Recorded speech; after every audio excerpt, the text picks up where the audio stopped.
झूले की एक मासूम सवारी, लेकिन आरव के लिए सबसे डरावना दिन। व्हील झूले पर बैठते ही आरव को हल्का चक्कर आने लगा, लेकिन वह रूही के सामने अपना डर छुपाने की भरपूर कोशिश कर रहा था। आरव, तुम ठीक तो हो? रूही ने पूछा। आरव की सांस अटकी हुई थी, उसके शब्द भी उसके जैसे ही लड़खड़ा रहे थे। हाँ हाँ, मैं बिल्कुल ठीक हूँ, मैं ठीक हूँ। लेकिन मन ही मन आरव चिल्ला रहा था, नहीं, मैं ठीक नहीं हूँ। प्लीज गॉड, मुझे आज बचा लो। अगर आज कुछ हो गया तो मैं मरने से पहले तुम्हें चैन से जीने नहीं दूंगा। मुझे अपनी बीबी के साथ और जीना है। और अभी तो बच्चे का नाम भी नहीं सोचा है। वो बस दुआ कर रहा था कि झूला ना चले, लेकिन उसकी दुआ सुनी नहीं गई। नमन और बाकी तीनों दोस्त आरव की हालत देखकर हंसी नहीं रोक पा रहे थे। उन्हें मजाक बहुत भारी पड़ने वाला था। जैसे ही झूला शुरू हुआ, आरव की हालत किसी छोटे बच्चे की जैसी हो गई। रूही हैरान थी कि क्योंकि उसने आरव को पहले कभी इस तरह डरते नहीं देखा था। आरव, तुम ठीक तो हो ना? नहीं नहीं रूही, मैं ठीक नहीं हूँ। प्लीज इसे रोको, ये बहुत तेज घूम रहा है। मुझे चक्कर आ रहे हैं, सब घूमता लग रहा है, बचाओ। आरव ने रूही का हाथ कसकर पकड़ लिया और जोर जोर से चिल्लाने लगा। उसकी बातें अजीब हो चुकी थी। बेचारा आरव पूरा घबरा गया था। रूही की हैरानी और बाकी दोस्तों की हंसी चरम पर थी, लेकिन झूले का दूसरा राउंड आते आते आरव बेहोश हो गया। जल्दी से सब लोग उसे ओबराय मैंसन लेकर आए। अब क्या हुआ इसे? ठीक तो है ना?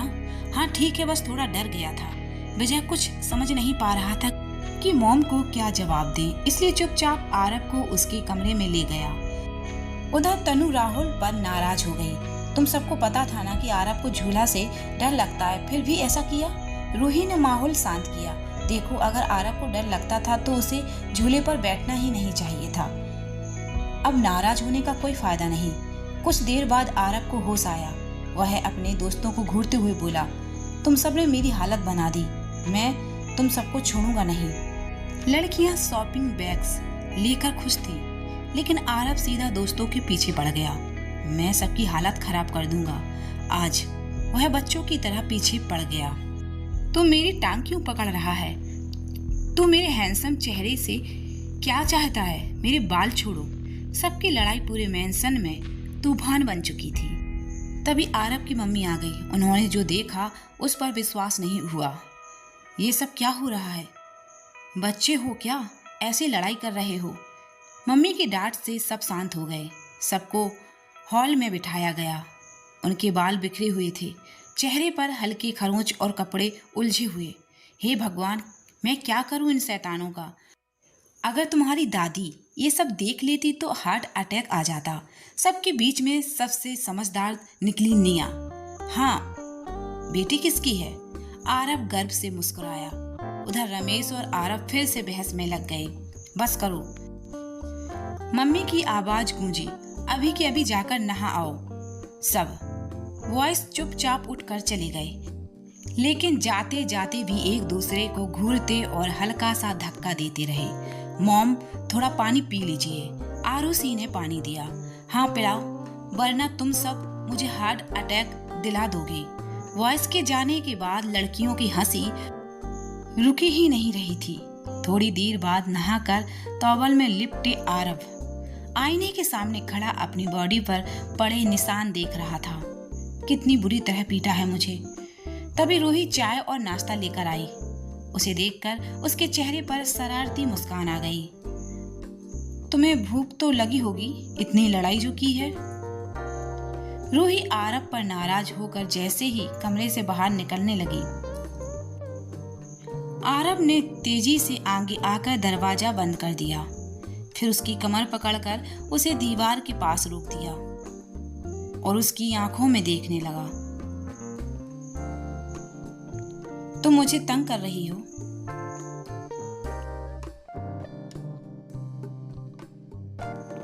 आरव की आवाज धीमी थी, लेकिन उसमें एक अजीब सी गहराई थी।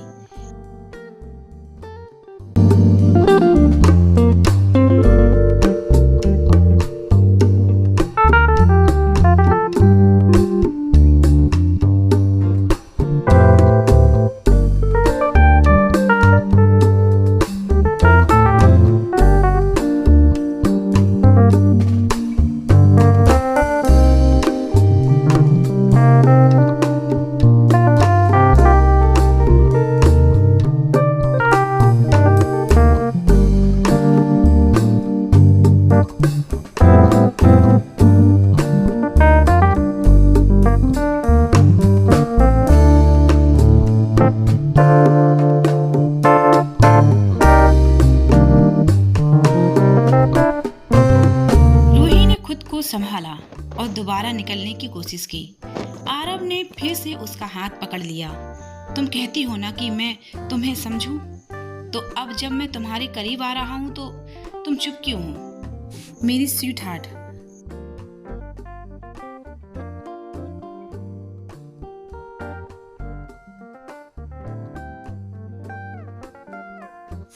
रूही के गाल शर्म से लाल हो गए। आरव की मासूम शरारत और उसकी करीबी ने उसे पूरी तरह नर्वस कर दिया था। आरव, अब मस्ती बंद करो, उसने धीरे से कहा। मैं तो बस वही कर रहा हूँ जो तुमने कहा था। लड़ाई से थक चुका हूँ, अब तो बस तुम्हारे पास आकर सुकून लेना चाहता हूँ। आरव की आवाज में थकान, प्यार और थोड़ी सी शरारत भी थी। उसने रूही के माथे पर एक प्यार भरा स्पर्श किया।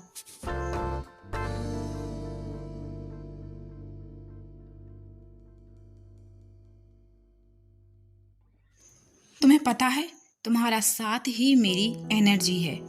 रूही उसकी बातें सुनकर हल्के से मुस्कुरा दी, लेकिन तभी वो अचानक अपना मुंह हाथों में ढकती हुई वॉशरूम की ओर दौड़ गई।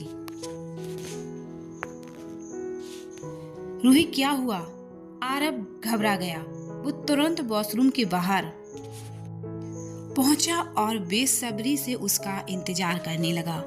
उसके मन में डर था, कहीं उसकी वजह से रूही को कोई तकलीफ तो नहीं हो गई। कुछ देर बाद जब रूही बाहर आई तो आरव ने दोनों हाथों से उसे थामते हुए कहा, अगर तबीयत ठीक नहीं है तो चलो अभी डॉक्टर के पास चलते हैं।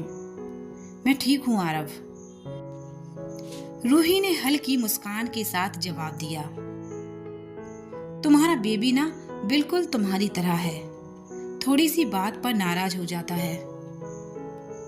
उसकी ये बात सुनकर आरव के चेहरे पर राहत की मुस्कान आ गई।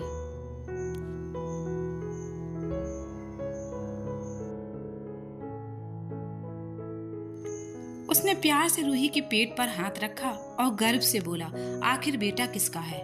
व्हाट? तुम्हें कैसे पता कि बेटा ही होगा? रूही ने आश्चर्य से पूछा। बस पता है, हमारी लिटिल को एक भाई चाहिए और उसका डैडा ये इच्छा पूरी करना उसका फर्ज है। अब इसमें भी ओबराय वाली बात कहां से आ गई? रूही ने हैरानी से पूछा। क्योंकि तुम्हारा पति हूं और ओबराय हूं, परफेक्ट कॉम्बिनेशन, आरव ने मजाकिया अंदाज में कहा। रूही ने चिढ़कर कहा, तुम पहले ही हमारी बेटी को बिगाड़ चुके हो, अब बेटे की बारी है। आरव ने हंसते हुए उसे फिर से गले लगा लिया। वो मेरा भी बेटा है और हम दोनों मिलकर उसे सबसे ज्यादा प्यार देंगे। रूही गुस्से से वहां से निकलकर सीधे किचन में चली गई। वहां तनु, नेहा और आरुषि रूही की पसंदीदा खाना की तैयारी कर रहे थे। दूसरी ओर नमन और मान्या को अब घर लौटना था, लेकिन आरव की मां का गुस्सा देखकर उन्होंने जाने की हिम्मत नहीं की। वो चुपचाप अपने कमरे में लौट आए।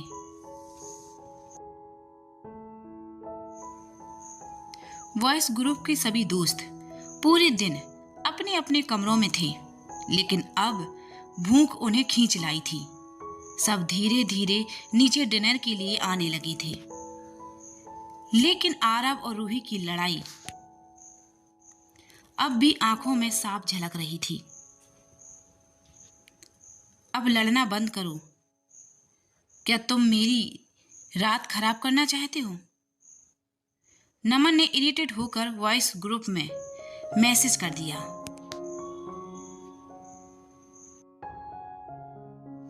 ओके, लेकिन तुम अब तक यहाँ क्यों हो? विजय ने चुटकी ली। नमन ने आंखों से आरव की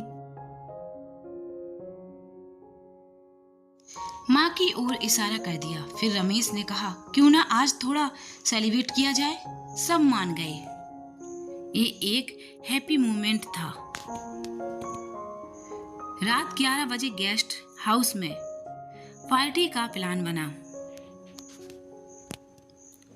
गेस्ट हाउस में आरव अकेला पहुंचता है।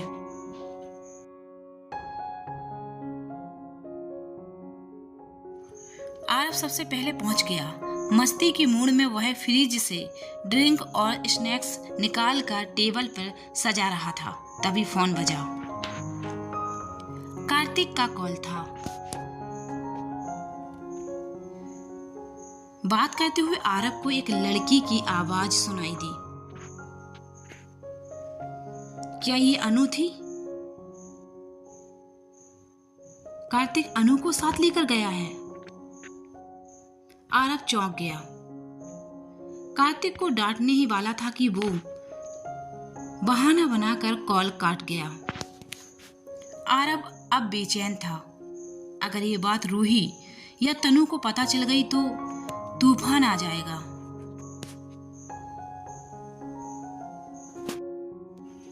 उसी वक्त राहुल आ गया और आरव ने उसे सब कुछ बता दिया। क्या अनु उसके साथ है? राहुल के मुंह से पानी बाहर आ गया। अब तनु मुझे नहीं छोड़ेगी और रूही वो तो मेरी आरती उतारेगी। दोनों की घबराहट देखकर नमन और विजय ने बीच बचाव किया। अब जो होना है वो कल देखेंगे। फिलहाल पार्टी एंजॉय करो। विजय ने सबको ड्रिंक सर्व कर दी। नेहा को शक होता है। नेहा ने रमेश को चुपचाप जाते हुए देख लिया था। फिर उसके पीछे पीछे पहुंच गई। उसने विंडो से देखा लड़के पार्टी कर रहे थे।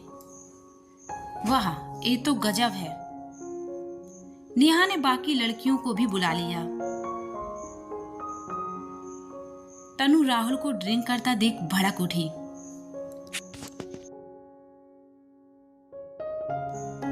ये मुझे बिना बताए ड्रिंक कर रहा है।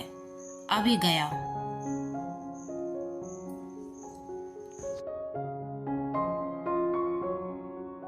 आरुषि ने उसे रोका। थोड़ी सी ड्रिंक से कुछ नहीं होगा। अभी लड़ाई का वक्त नहीं है। लड़कियों ने फिलहाल चुपचाप सब देखने का फैसला किया। लेकिन जैसे ही रूही चलने लगी, अचानक उसके पेट में तेज दर्द हुआ और वो वहीं बैठ गई। रूही दी, मान्या ने उसे तुरंत संभाला। रूही दर्द से तड़प रही थी और अचानक बेहोश हो गई। सब घबराए। हॉस्पिटल ले जाने की तैयारी की। लड़कियों की चीख सुनकर अंदर से सारे लड़के भागकर बाहर आ गए। आरव दौड़ता हुआ आया। रूही, क्या हुआ इसे? आरव की घबराहट बढ़ती जा रही थी। आरुषि, जो डॉक्टर थी, तुरंत आगे आई और पल्स चेक की। इसकी पल्स कम हो रही है। तुरंत अस्पताल ले चलो।